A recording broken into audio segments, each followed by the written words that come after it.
very significant year to be looking at these findings because we're 20 years on from democracy and these findings are looking back at the last 10 years. Yeah. So as the project leader, is there a specific finding or statistic that really stuck out for you?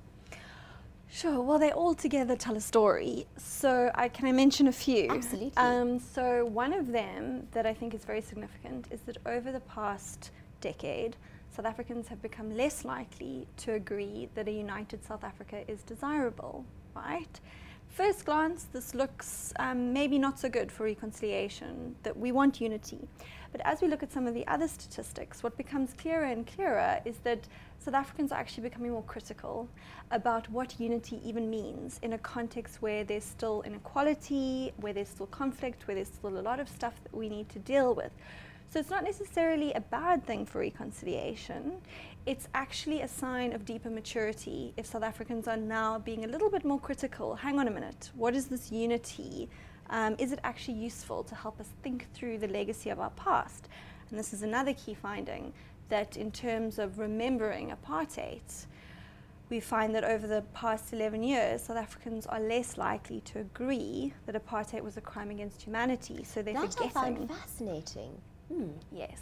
So what we're finding is South Africans are forgetting the nature of apartheid, and this speaks to how we remember our history and how history is even taught in schools and as part of the broader national discourse. Like, do we actually know what happened during apartheid and what its implications are? And this is important because if we don't remember apartheid in the past, we will stop addressing its legacy in the present and in the future.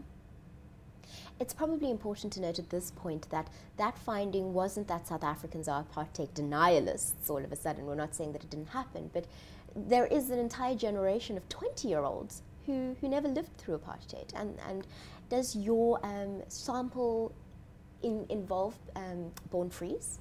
Yes, we've got from 15 to probably about 65,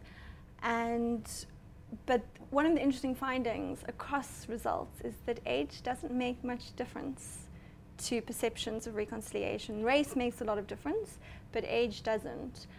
So we're finding that youths think very similarly to adults. And this is also concerning because it shows just how much youths are influenced by their parents and by the kind of broader socialization process. And so if their parents are thinking in a certain way, they're passing this way of thinking on to their children.